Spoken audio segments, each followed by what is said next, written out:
Welcome to AI for Good, the leading United Nations platform on artificial intelligence. Organized by the International Telecommunication Union, the United Nations Agency for Digital Technologies, in partnership with over 50 UN agencies, and co-convened with Switzerland. The mission of AI for Good is to unlock AI's potential to serve humanity. As a multi-stakeholder platform, AI for Good advances solutions, standards, and skills. In today's AI for Good event, we are counting on you to use the live video wall feature to ask questions and post comments to help create an engaging session. Boost your AI skills and elevate your career with the AI for Good Discovery Badge. Receive verified digital credentials that recognize your engagement in cutting-edge sessions, exploring how AI is being used to tackle global challenges. To see if a session is eligible, look for the blue badge banner on the right side of the video interface that activates at the end of each live session. Share your badge on LinkedIn and across your professional profiles, and check the AI for Good events webpage for upcoming eligible online sessions. Discovery Badge sessions are part of the AI Skills Coalition, ITU's global initiative to strengthen credible AI learning pathways and expand access to high-quality, trustworthy AI knowledge worldwide. We encourage you to stay until the end to chat, connect, ask questions, and network with our distinguished facilitators and world-class AI experts in the neural network. It is now time to kick off the session and welcome our first speaker. The floor is yours.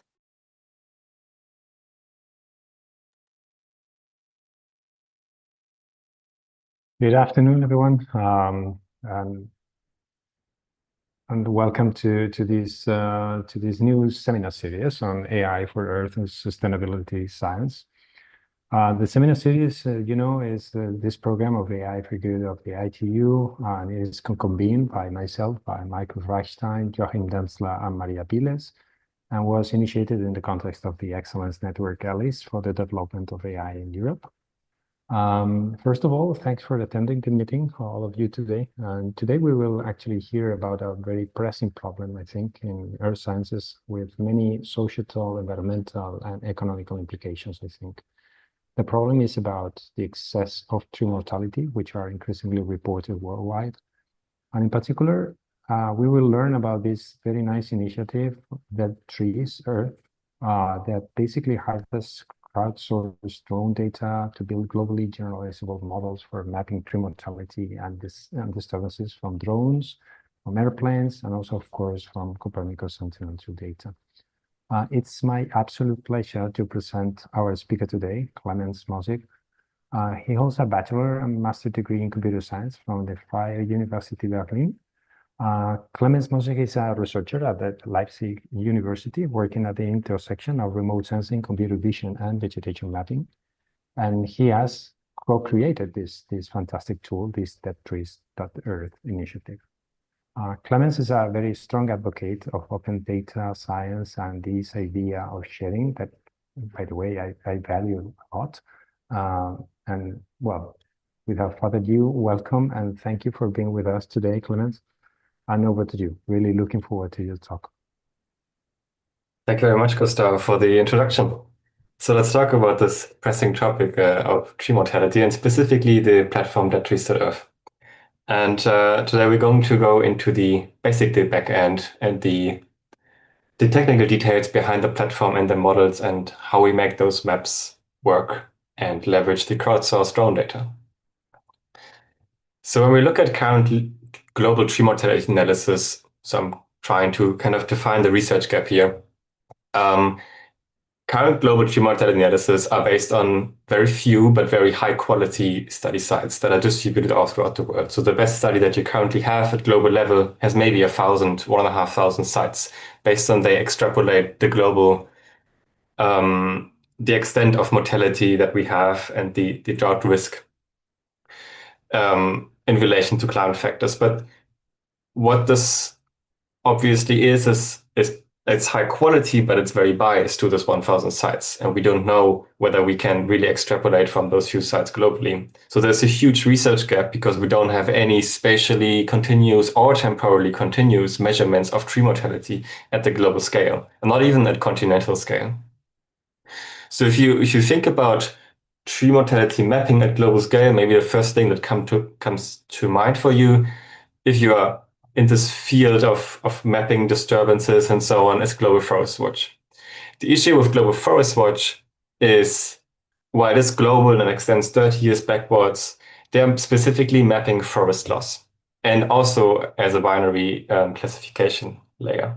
And forest loss is not necessarily mortality. So for example, here on the left side, you have this patch in Spain of tree mortality. So this is a drone auto photo, and you can see that half the trees are dead. But in reality, not in reality, but I mean, the left side is the reality. But on the Global Forest Watch page, if you zoom in, you see no signal. And this is because, first of all, this is Landsat, so this won't get the scattered mortality. And the second problem is that it measures forest loss. And forest loss isn't tree mortality. So we really want to figure out when these trees die and when they die standing. And it's important to disentangle these mechanisms to answer questions, what is a drought-resilient forest, and so on.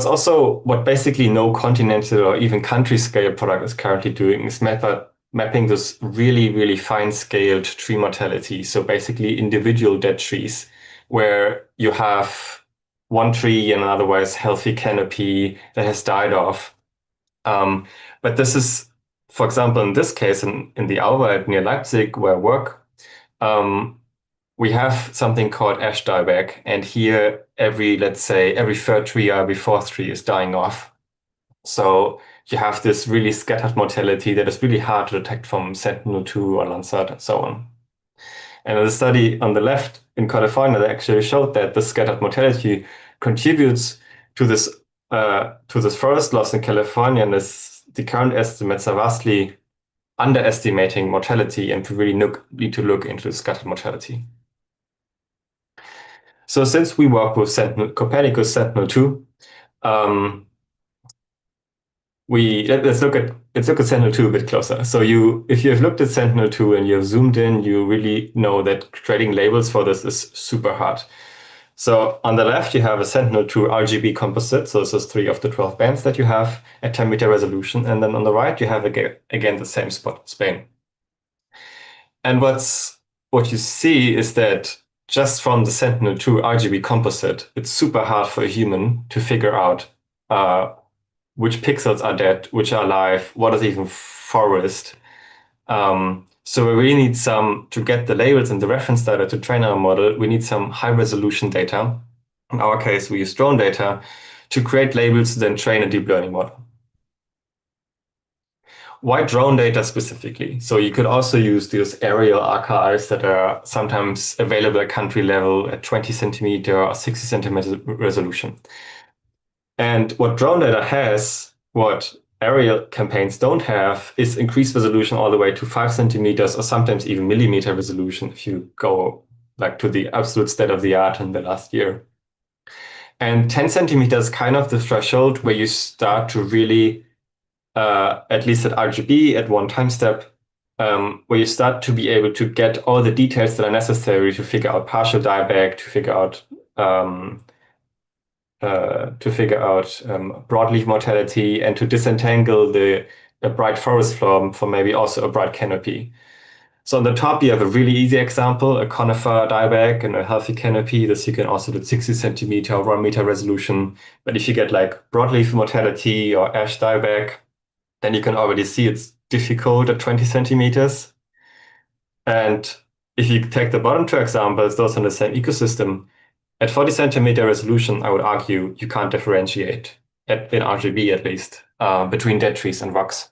So we need these super high resolution drawn out of photos. And this is why we have created this global tree mortality database, which is now the largest crowdsourced platform of drone images, of high quality drone images of forests. There's also other initiatives that collect drone auto photos in general, but this one is really focused on those high quality ones, better than 10 centimeter resolution, They all audited. There's a team auditing and going through the submitted order photos, and it now contains over 7,000 order photos globally. And now we have this amazing platform that we've built throughout the last 2 years. And because these are all 10 centimeter points, these are perfect reference data to train and validate our tree mortality model, and potentially also other models, as you might see later. This is an interactive platform, so you should really go on the website and check it out. Every single drone order photo you can click on, you can zoom in, you can scroll around, and you can see the author's acquisition date. You get like a phenology indicator to figure out whether leafless trees are actually dead or if this is actually off season. I'll go into detail on that later. And you can also download all of this because this is a public platform and it's fully open source. So even without a user account, you can go on there and download it. And what we are also interested in the community is, of course, contribution. So you can easily create an account also anonymously with some fake email and upload your drone order photos or just fly a drone in your local forest. So here's some examples of the tree mortality in our platform. So we have examples from all throughout the world that can now be used and leveraged to build globally generalizing models. So how do we exactly use this drone data to get the reference raster to train a Sentinel-based model?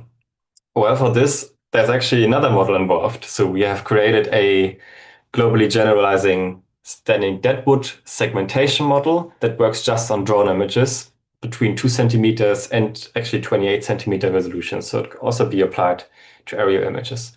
And this segmentation model, the architecture is very simple. I mean, it's just off-the-shelf, state-of-the-art segformer architecture.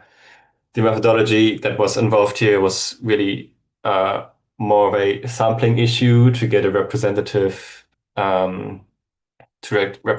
epochs during training and also evaluation. And with this model, we just apply this model to our drone order photos, and then we get standing deadwood segmented and also, most importantly, partial dieback. What partial dieback is basically leafless branches that are part of a tree. Because when you would upscale this to Sentinel-2, Sentinel-2 at 10-meter resolution can't figure out whether there's half a crown dead and this tree is still half alive, or you have a smaller tree of the same area dead within this pixel. So we really need all the dead branches and all the dieback segmented into one mask. And this is what this model is doing. And this is also publicly available, and you can use it and apply it to your own data. Here's some examples of how this model is generalizing. I forgot that I had this slide. So on the left, you have an example in Western Australia with some challenging background, orangey soil. In the middle, you have broadleaf mortality and some partial dieback. On the right, you have an example, Andalusia in Spain, where you have this challenging issue of a bright forest floor that are almost the same color as the dead crowns. But because it's a model that goes through patch-wise, the images can take the structural information of the crowns into account and really figure out what is dead and what isn't. And it can only do that because the order photos are of such high resolution.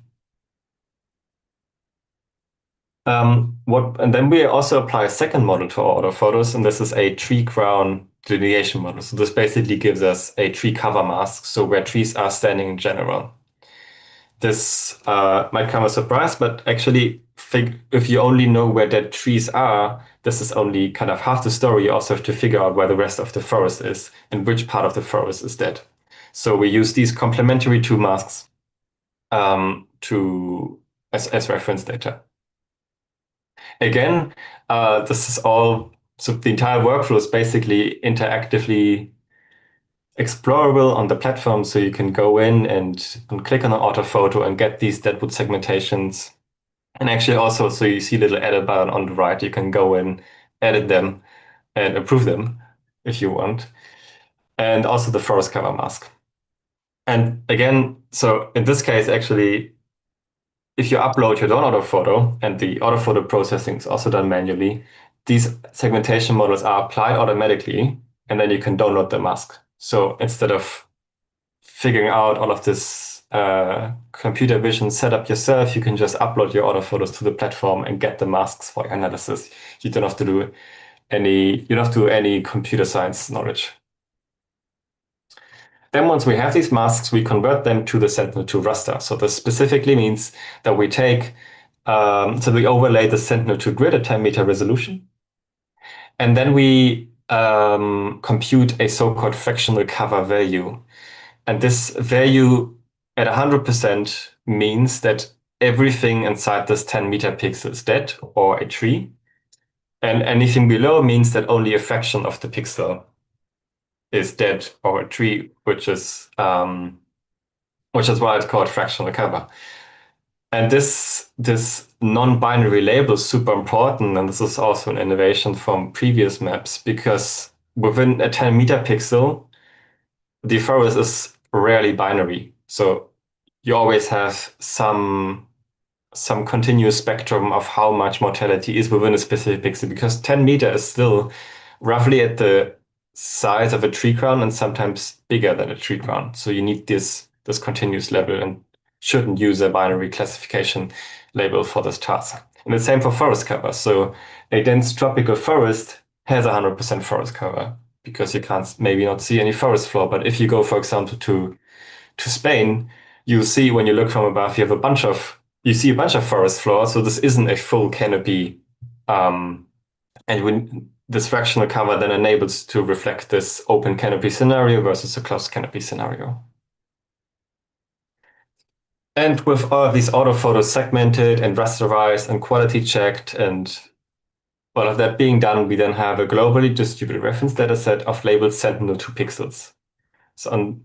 So each of these squares represents a 200 by 200 kilometer grid cell, and the color indicates how many labeled Sentinel pixels we have. In total, I think it's around 6 million, and it's growing because the database is growing. So with every uploaded new autophoto, we also get more labels. Just to give an additional intuition for what specifically fractional cover is at this 10-meter resolution. On the left, you have no tree mortality at all, and then from left to right, you have different fractional cover values, and then you have different scenarios going from top to bottom. And then in the middle, you have a fractional cover scenario of 50%. And this is across different biomes on the y-axis. What's interesting here is that in tropical and broadleaf, tropical and temperate, at least in this example, the trees are so big that they cover the entire sentinel pixel. So here you might actually only need one tree to reach this fractional cover value of 100%. Whereas in the Mediterranean or boreal ecosystem, you mostly have smaller trees. You might have smaller trees, so you need a bunch of dead trees to get to a higher fractional cover value. So this is also to kind of set expectations for what the model can do, because this basically comes down to the question of individual tree mortality. And in a boreal forest, individual tree mortality will be much harder because the crowns are smaller. And here you need a larger number of dead trees in order for the pixel to be not dominated by healthy vegetation in terms of reflectance. So how do we train this actual model, and how does it work in detail? So the model takes as input Sentinel-2 and takes as output it gives as output the two fractional cover values. So as input on the left, you have actually not just one Sentinel-2 pixel, because not just one Sentinel-2 pixels, but an entire Sentinel-2 time series. And this time series is, first of all, pixel-wise. It has no spatial context, and it covers up to 4 years. Meaning, if you get maybe a cloud-free and snow-free observation every 2 weeks, which is kind of the average of what you can get, you get 100 time steps across this 4-year period. And this time series is really crucial for this to work, because within a single multispectral pixel, there's not enough information and also too much noise to really figure out what fraction of tree mortality or what fraction of forest cover you have in there. And I'll also show some ablations later demonstrating this.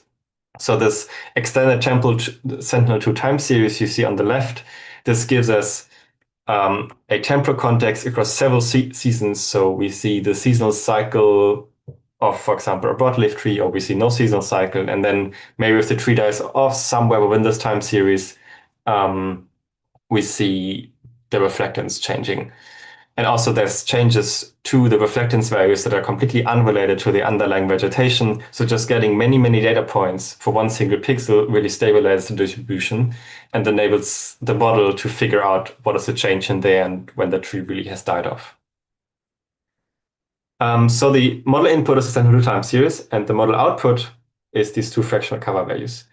And the model is supposed to predict the fractional cover values at the beginning of the time series that it has received. So for example, on the left, you can see the time series starts in June 2024 and it ends in 2020. And the model is trained to predict the fractional cover value in June 2024. And we can do this because we also have the acquisition dates of the drawn auto photos. Then these individual spectral observations are fed into I call it here token-wise spectrum encoding, but it's really just a linear layer with ReLU. To basically expand those 12 bands into the embedding size of, we're still experimenting, but it's around 128 or 265 in embedding size. And then we preprinted a class token to that. We put this through a transformer encoder. And from the output, we extract, again, the CLS token. We put this through a linear layer, and this linear layer then predicts our fractional cover values of tree cover and deadwood cover. Then you see on the right, you see this histogram. So what does this actually mean? This is because our model isn't actually predicting the exact fractional cover values, but it's predicting a distribution. It's predicting a distribution over the possible fractional cover values. Let's go into details and how this works. It's called a histogram loss, and it's been shown in some papers, also by this funnily named paper Stop Regressing from Google DeepMind. That just predicting a regression value and apply normal regression functions doesn't work as well as transforming this regression value into a distribution and applying a histogram loss. So basically a classification loss across all of these bins. So what we do is we take the range fractional cover values, so 0 to 100%, and we split them into bins. And then we convert the fractional cover value into these bins. And we spread the probability around the center of the fractional cover value. And this is being done based on, so in the related works, it's being done on a fixed standard deviation of, I think this would translate to around 5% or 10% around the mean fractional cover value. But we actually don't take a fixed value, but we derive the distribution based on the neighborhood of the pixel in the reference raster. So in the bottom, so in this red raster, you can see that there's quite a lot of variability. So if you would take the bottom left pixel where there's 0 fractional cover and also the surrounding pixels have 0 fractional cover, then this distribution would be super narrow and centered around 0%. If we would predict this higher fractional cover value of 70%, the mean would be at 70%, but the distribution would be quite wide because you have quite a bit of variance in the neighborhood. And why is this neighborhood important? This is because the pixel doesn't necessarily present exactly always the same location on Earth across time. So you have georeferencing issues in the autophotos, and you have georeferencing issues in Sentinel-2. And I'll show a slide on that later. And this is basically kind of encoding this georeferencing uncertainty and not penalizing the model as much if it's off by a bit. And this has improved our results. And I mean, because it has been also shown in a variety of papers in literature, so it's not new. So I've said before that the model is basically is learning to predict the is learning to predict at the beginning of the fraction cover values at the beginning of the Sentinel-2 time series, and not just anywhere in the time series. So the beginning of the Sentinel-2 time series somehow needs to be chosen. And this, of course, needs to happen differently depending on where you are on Earth, because the growing season is in different places. So what we've done is we have leveraged the VS phenology product from NASA, which gives us basically kind of a maximum greenness period based on the EVI index for a 500-meter pixel. And this maximum greenness period should roughly correspond to the leaf-on period. Of course, there's an enormous amount of caveats in all of this, but it's the best proxy that we could find for the leaf-on period, which is the probability where leafless trees are most likely to be dead. Because in the winter, you have also leafless trees, but those are not dead. So we have to place this time series at the right point of time in the year. And based on this product, we have defined derived an optimal training and inference day of year for each location on Earth. So for example, in Germany, you can see this would be around June, and in, I don't know, New Zealand, this would be around December. Then we have more issues to solve because this data set is crowdsourced, and crowdsourced means there's an enormous amount of biases.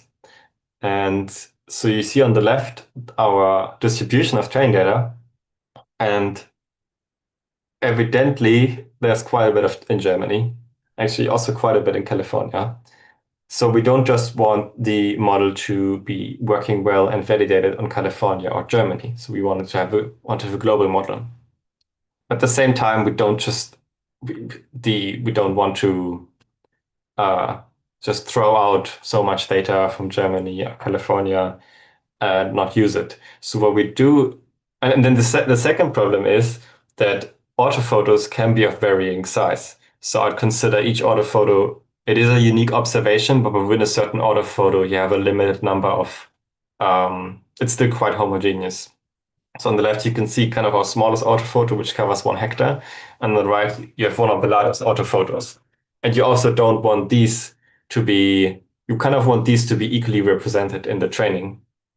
But you also don't want the left one to be massively oversampled compared to the right one, because there's only so much information you have in the left one. So what we have found to be working in the end, and this took quite some time to figure out, is that we simply sample randomly, but we have orthophoto caps, meaning a maximum number of samples we select from each orthophoto site, and region caps, meaning a maximum number of samples we select from each 100 by 100 kilometer grid cell.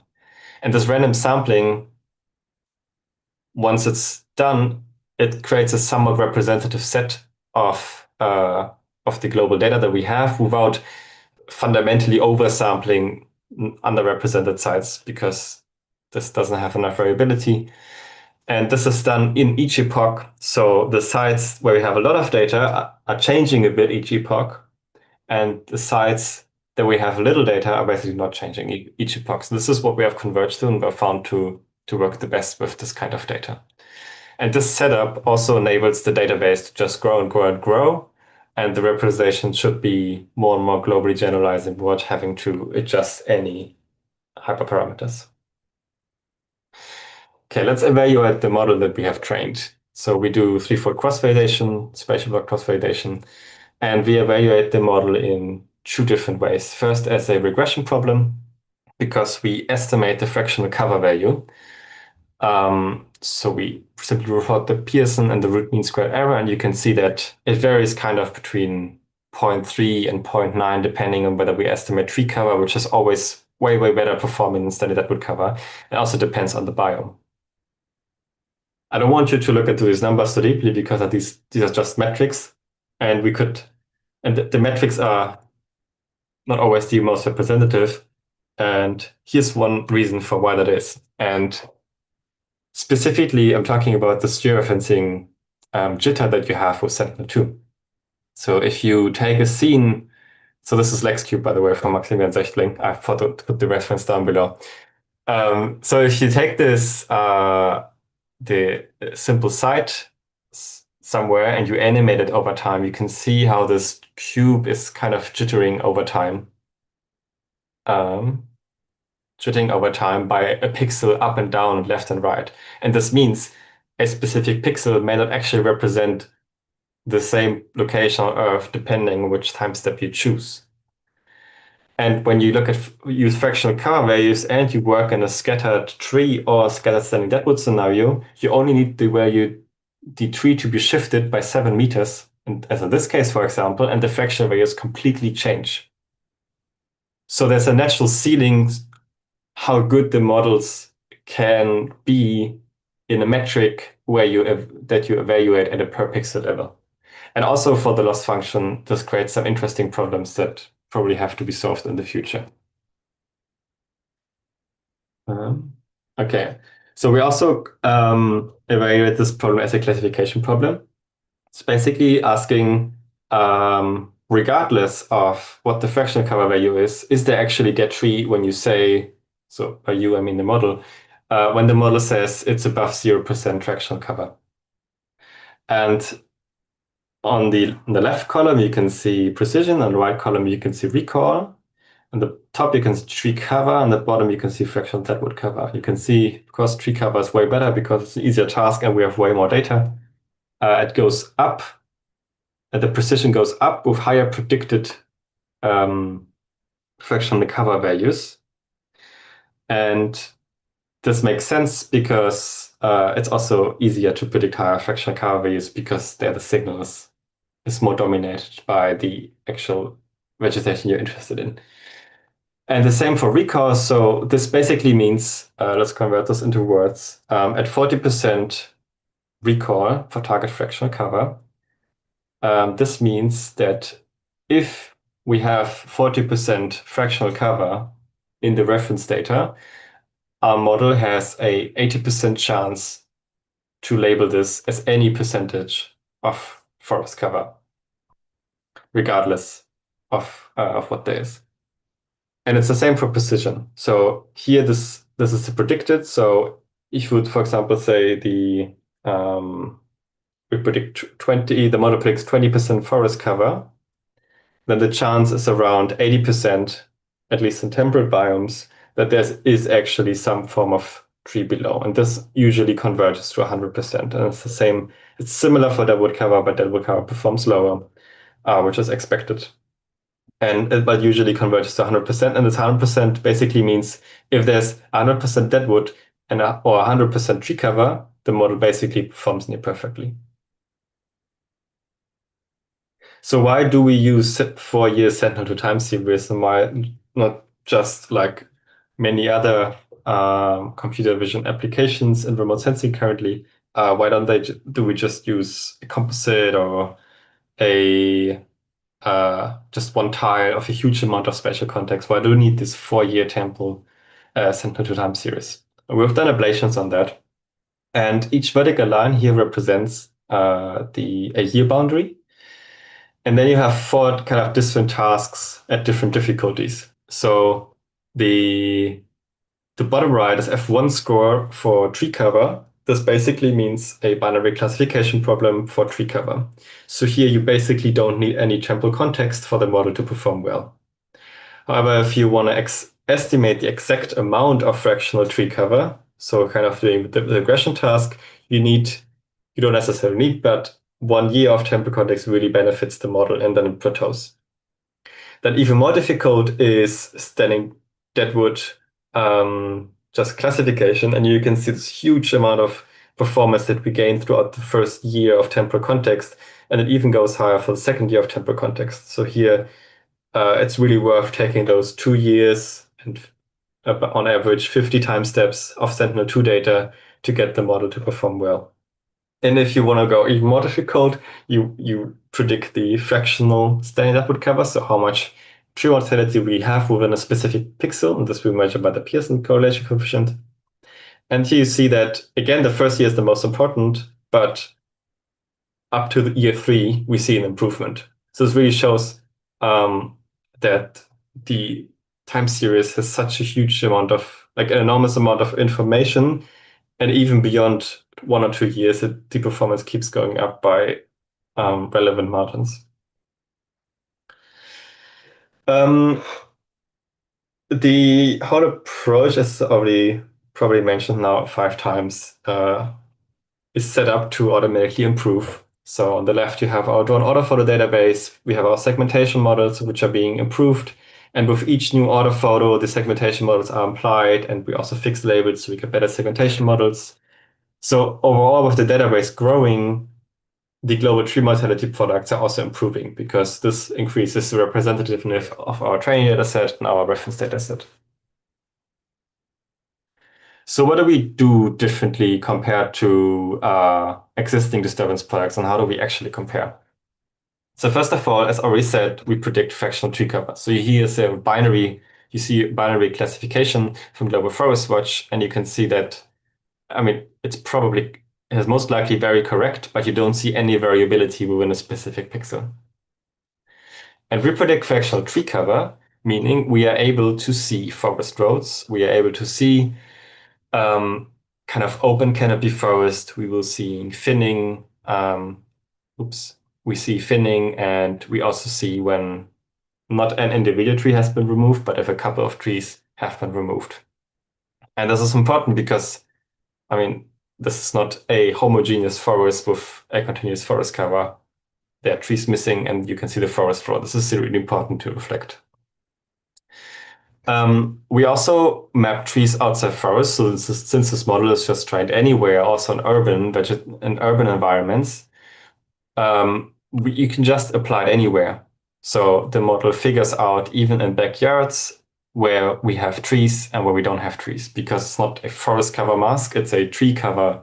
It's a tree cover layer. So basically we're figuring out where all the trees are and not just where the main forests are. So you could use it as well. There's probably not too many in the audience that would now give me the question of why we didn't use forest inventory. But we get this question a lot, and because there's thousands of forest inventory sites in Europe and so on. And there's a variety of reasons why we can't use that. But here we have selected one that was publicly available in Italy, where there was a bark beetle outbreak. And you can see here 16 different sites. You can see each dot represents a tree that has been, the tree trunk has been measured by a GPS device. And the color indicates whether the tree is dead or alive. And in the background, you can see our predictions. And you can see that the forest inventory is represented quite well. There's of course issues. So here you have like lower standing deadwood fractional cover values, even though it's a healthy forest. That's fine. It's not a perfect model, and it's still Sentinel-2, and it's a sub-pixel task, so it's really difficult. But in general, it represents this tree inventory quite well. Also showing a little bit showing the difficulties of how difficult it is to combine these two data sets. And when we compare this to existing state-of-the-art, we show how big the improvement is with these maps and with these new models. Because if you look at Global Forest Watch or European Forest Disturbance Atlas, while they do have some signal and some pixels, it's really coarse and a whole different level in terms of coarsity, what you can take as information from this. Now a very depressing example in middle Germany. So here you have a huge bark beetle outbreak. So I'll be showing a time series from 27 to 2025. Red is tree mortality. And at the bottom left, you have the fraction of dead trees in the entire national park. And you can see how this gives you a nice measured S-curve of the bark beetle distributing over time, and then the standing deadwood decaying or being taken out. And at the top, so kind of in 2022, we have this maximum amount of standing deadwood cover. It's basically the point where all the trees that the bark beetle would be interested in have died off and have been killed. And that's why it saturates. The model is also in regions where it's very well calibrated, it's also able to get this very scattered mortality. So here we have again the example of ash dieback in the Auwald, or an example of the Prachtkäfer also in middle Germany, where you have this very scattered and very individual tree mortality. I wouldn't expect this quality of the product everywhere. Of course, we in Germany have the most data, so it's going to work the best in Germany.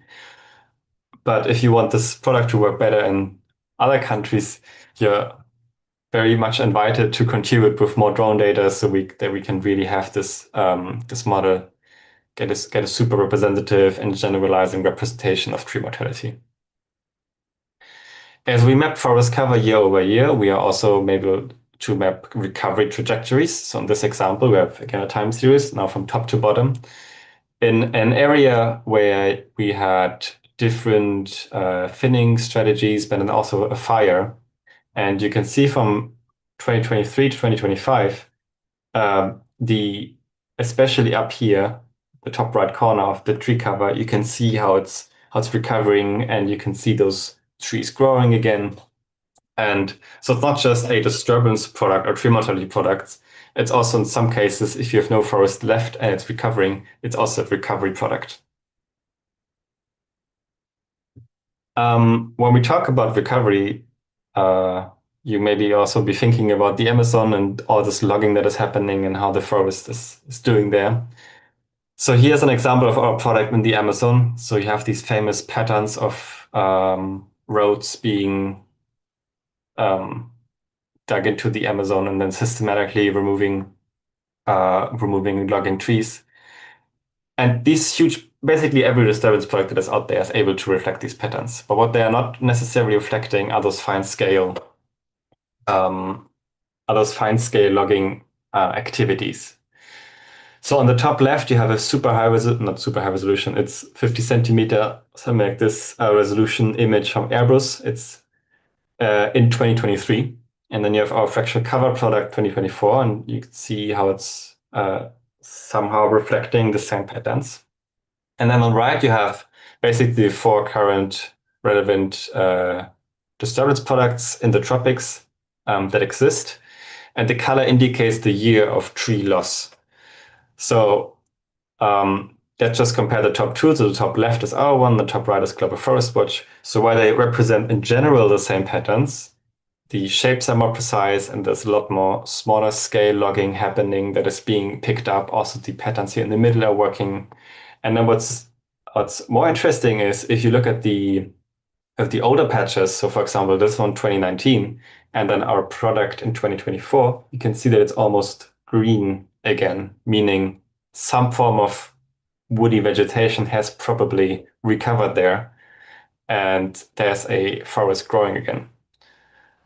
So this again nicely reflects this dynamic of that we can map the tree cover loss and also the recovery. Let's look at a more quantitative comparison of state-of-the-art products, because while this gives a good gut feeling, you could probably say it's cherry-picked. So we really need to figure out where we are kind of at the global disturbance products that are out there from the tree mortality and forest cover perspective. And here I've selected, I think, 35, and I think this collection is growing, of super sites around the world where we know kind of exactly what is going on. We know where there's a fire, there was a landslide, and these are drone sites, or maybe we know there was logging and so on. And this work was not done by me, but by Claudia. And here we can, so since we have basically this perfect drone super sites, we know exactly what's going on. We can label at centimeter level, label which trees have been removed, which trees have died off, and at perfect resolution, evaluate all products that are out there. And this shows a kind of depressing result that, I mean, here, most of the volume scores are in the range of 20 to 0% for the existing products. And I should note this is because those products were all calibrated to get this large scale deforestation. But for the smaller scale, tree mortality and deforestation logging, so maybe 50 trees being removed, those products are currently not representing that well.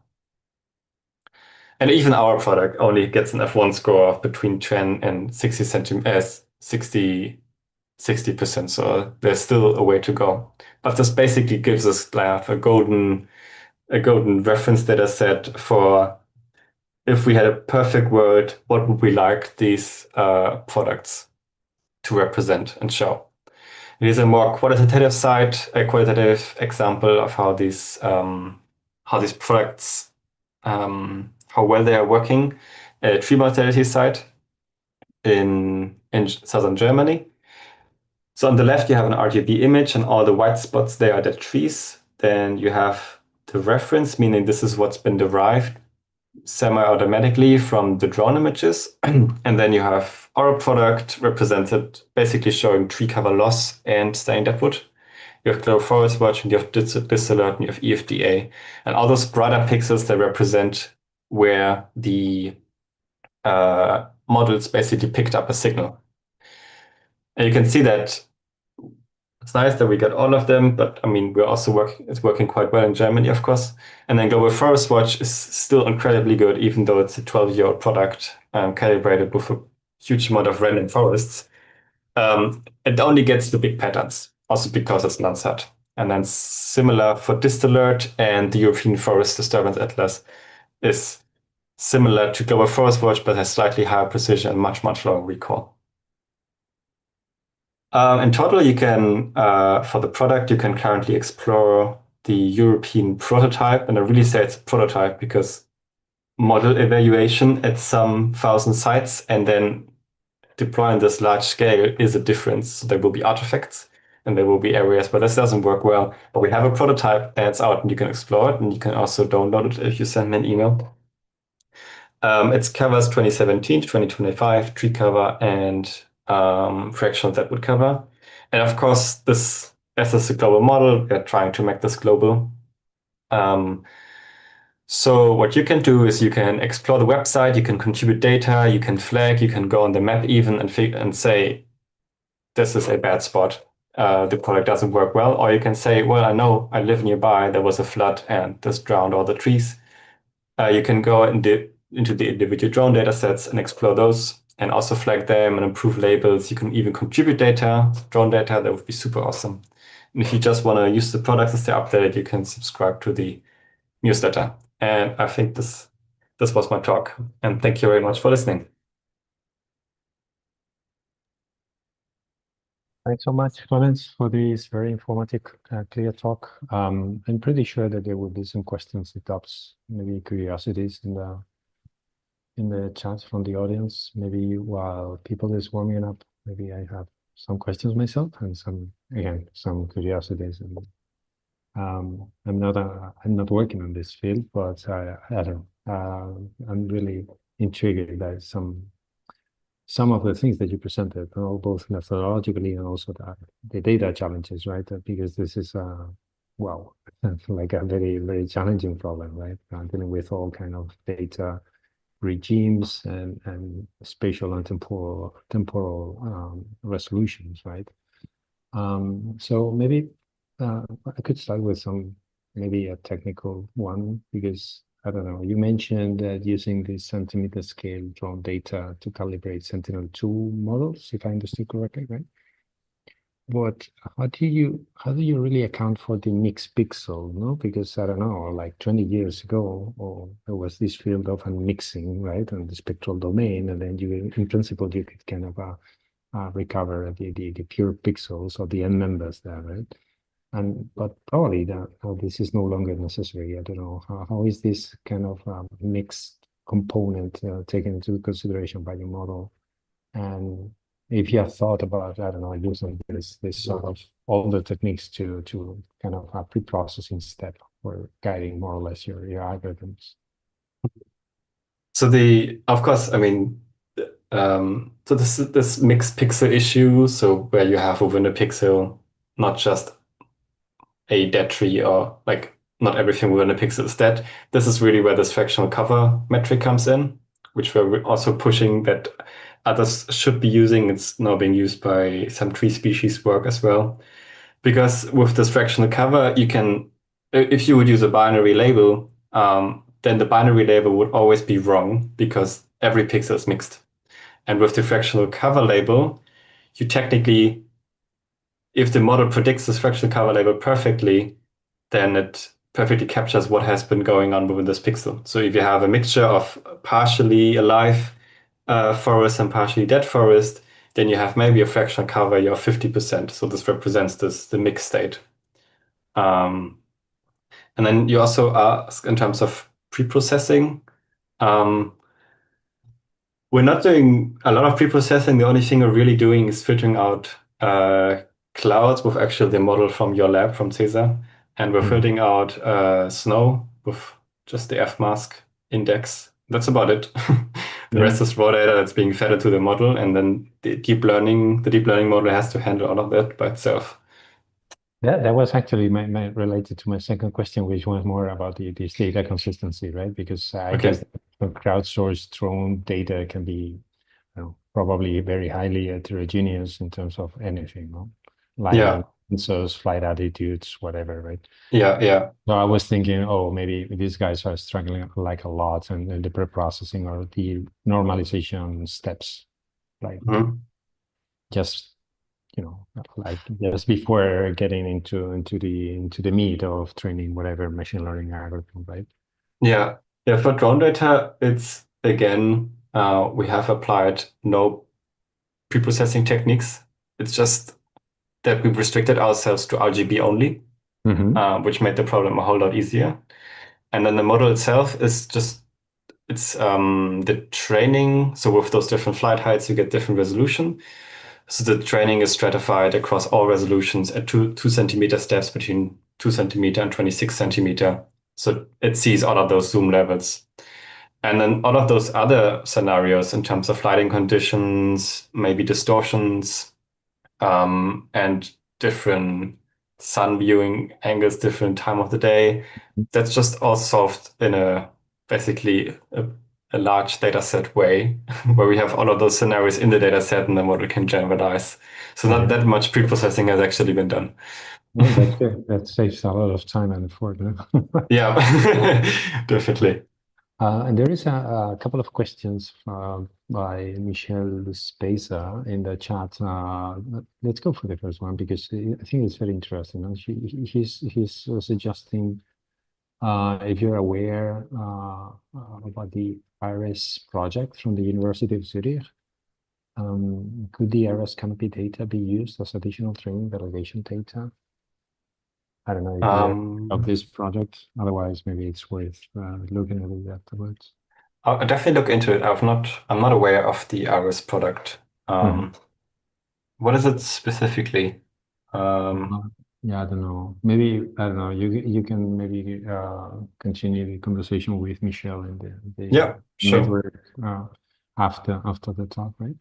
And he has a very interesting question afterwards, right? Like this second one is a bit more challenging and thought-provoking because he's suggesting to explore causality or causal modeling, considering that many factors can contribute to the color of foliage with non-trivial interactions, and expert knowledge could be integrated in a way, no? I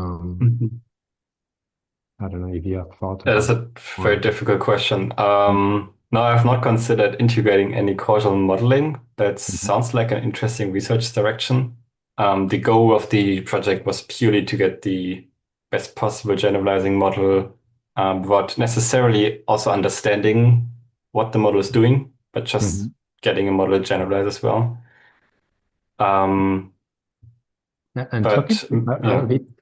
a bit about this global generalization, it's a bit intriguing, no? Because basically ecological structures vary very, widely between boreal, temperate, tropical forests, no, and all kind. And I don't know if you found the model to be, I don't know, be kind of region specific aware or in the fine tuning phase, no? Or it is just that trees has enough data that you have like everything considered and can extrapolate across time, space, and ecological structures. Or what is your feeling about that? So the goal is to just solve it in a data-driven way and have that trees consider just have the database grow as much so that we basically have every scenario in the database and the model can just doesn't have to generalize that much. But of course, right now, I mean, in the model is working very well in those Mediterranean temperate scenarios. But for example, in the tropics, you have not necessarily in some regions you don't have a single point in the year where all leafless trees are dead because there's a huge amount of varying phenology and also sometimes within a Sentinel-2 pixel. So the model is currently not generalizing super well to that in terms of saying that would cover. In terms of forest cover, it's working quite well, also because it's an easier task. We have tried to include global constants, so like bioclim, so basically the mean temperature of the last 30 years, and also soil types and so on, to kind of give the model intuition. Now you're predicting this biome, now you're predicting this biome. But it hasn't really helped. We have seen no difference. So we kept that out again. Yeah, that was actually related to my follow-up question, no? Because I thought that the models, I don't know, maybe including kind of eventually static features like tree types or PFTs, climate zones, or even, I don't know, mesoscale variables, even if they're constant or like a broader, let's say, in scale, maybe that can help at least to disentangle like completely different processes for the dead trees detection. Yeah. But I don't know, it's quite interesting that you didn't observe that thing. Yeah, I mean, we had the same intuition, but I think at the end of the day, and that's also, I think, why we don't need any spatial context, which we have also ablated, and the spatial context didn't really help. We really needed this temporal context. And I think it's mainly down to a resolution question. And at the end of the day, that tree doesn't look that different at like a single time step throughout the biomes. It's a leaf listing. Which is for me half the explanation for why those global constants didn't work and why the spatial context doesn't help. Yeah, I don't have a great answer to that. But definitely more research is needed to really figure out what we need. But at the moment, just purely data-driven seems to work the best. Put all the data we have into the model, give it as much temporal context as possible, and global constants that don't seem to help. Yes, and talking about the temporal context, yeah, you argue that even though that you have like a shorter time series from Sentinels, it doesn't pay off to go to other sensors in principle, like Landsat or other satellite sensors, right? I'm not so sure about that, right? I don't know.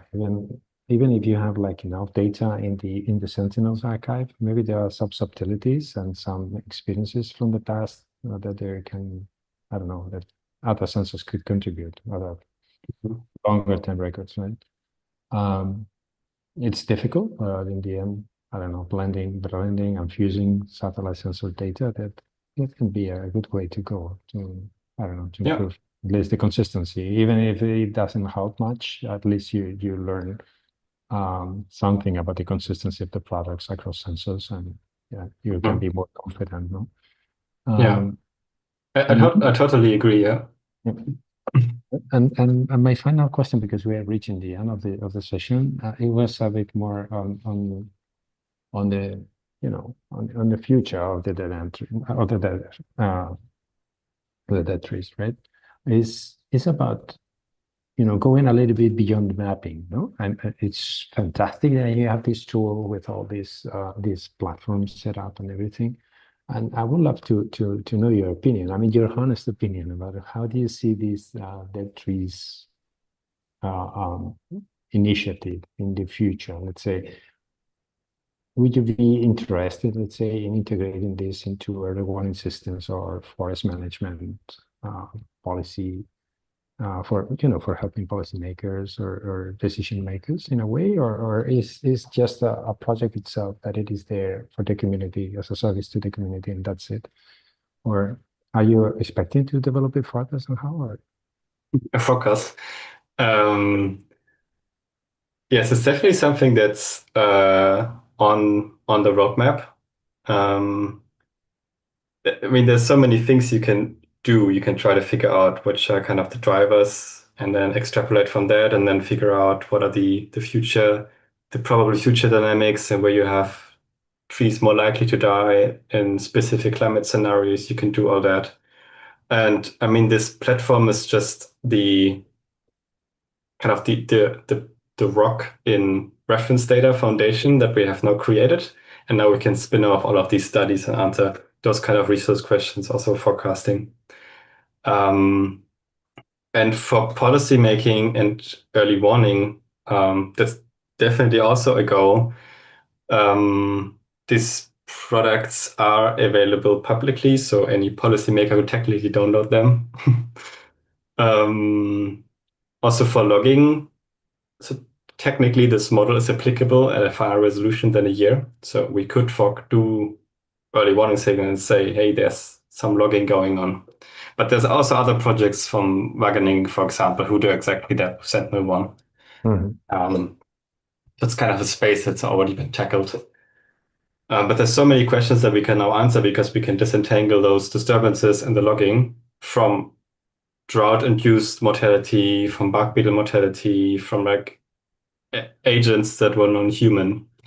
Yeah. Good. Very, very nice. Thanks very much, Clemens, for your clarity and honesty in the responses. I think it was a very great talk and discussion, and also around a very timely and very important topic, I think. Thanks so much, Clemens, for presenting and answering all the questions. And now I think it's Thank you so much for the opportunity and hosting. Yes, now I think it's time for closing the session. Thanks again for the talk discussions. Also, thanks to all attendees. Thanks for staying with us today. And remember that you can still continue conversations in the neural network area. There's a particular platform there in ITU where you can register and then continue conversation with Clemens if you're willing. That's really a good opportunity, I think, to follow up with any questions that you thought or afterthought. And we hope to see you in our next talk in our seminar series on AI for Earth and Sustainability Science. Thanks, everyone, and have a good afternoon. Bye-bye.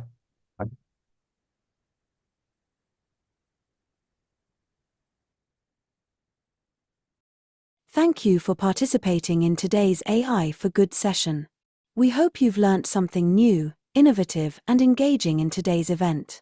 We now encourage you to continue the conversation on the live video wall in the neural network.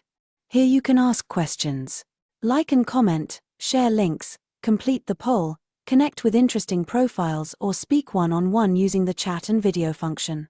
We invite you to explore the lobby, try the smart matching quiz, visit the virtual exhibits, poster boards, the e-shop, and build your personalized AI for Good program. Let's shape the future of AI for good.